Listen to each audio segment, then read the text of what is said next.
Hello, welcome to Unit 0, Lesson 1. This is kind of how we're going to run the class this year. We're going to do elements of a modern classroom. And what a modern classroom is a self-paced, blended instruction learning environment that's mastery based. So basically what that means is most of your lecture content will be through videos that I make or a guest teacher will come in.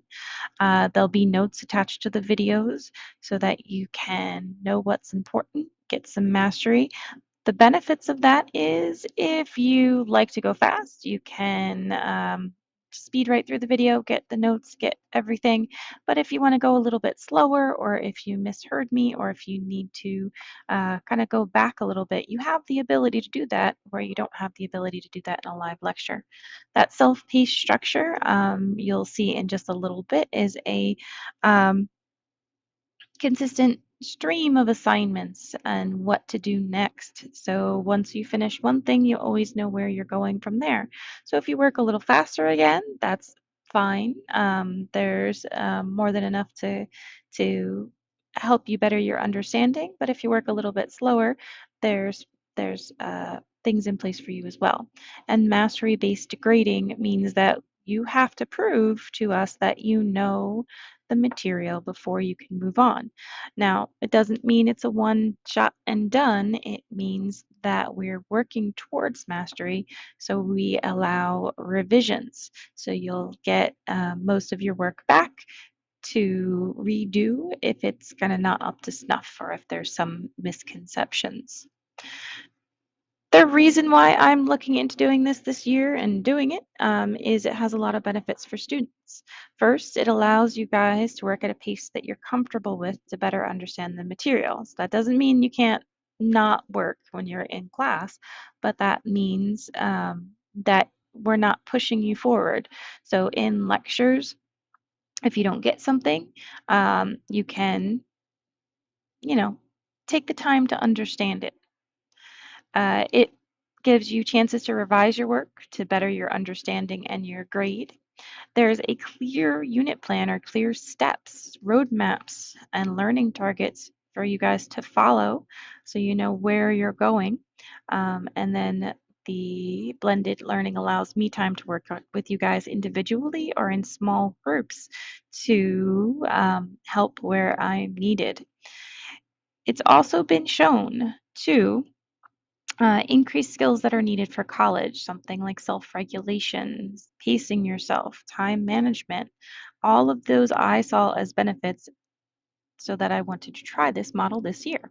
And this is the first time I'm trying this model, so there will probably be a couple of revisions as we go.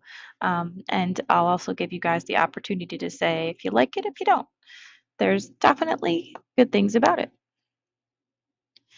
So how will this work? Well, it's going to be like a normal classroom, but with a few upgrades. When you come in every day, there'll be a do now. Some days the do now will just be to work where you left off from the day before. Some days we'll do synchronous labs, which means everybody's doing the lab at the same time. So we wouldn't be working on our pacing trackers, we'd be working on a different whole class activity. Most work will be on Google Classroom, so that's where you want to check if you're ever absent to see what you're doing. Whatever you need should be there. And if not, you can ask that question through Google Classroom, through email, or through Remind. You'll spend most of class time working on assignments in the pacing guide. And each lesson, so each lesson in that pacing guide starts with notes, with a video of some kind or some kind of information piece. We'll have a few practices for you guys to practice those skills, and then it'll end with that mastery check. And that mastery check is really what we're looking at to see if you can move forward. Now, if it's a really busy day, we'll let you move on to that next lesson, but you might have to revise the mastery check when we come back to class the next day.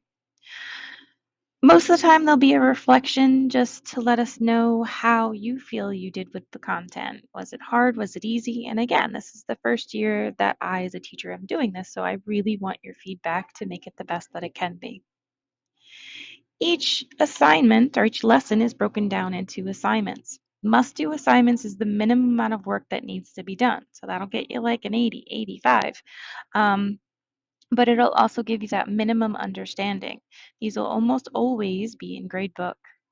Should do should be done to further your understanding and further those practice. They're typically in gradebook, but if there's extenuating circumstances, if you're falling very far behind, then you can talk to me or Missing Lisa, if she's in the room with us, to get exempt from these assignments. And then aspire to do's are things that should be done if you have time. So they're going to extend your learning even further. Um, but we'll talk about those in individual classes and individual assignments to see if they'll be extra credit or part of your unit assignment. When you finish the assignment, you're going to turn in assignments on Classroom or paper assignments in the folder that's associated with your class. Assignments will be returned so that revisions can be made with the exception of mastery checks. Mastery checks will all be on file. So you'll get them back in class to see them if you like.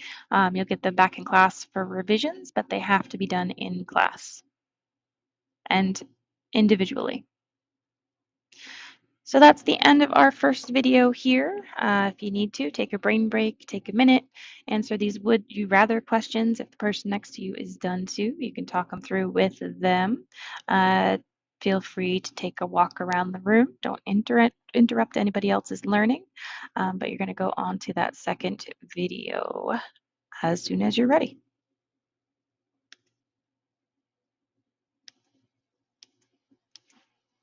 Yeah.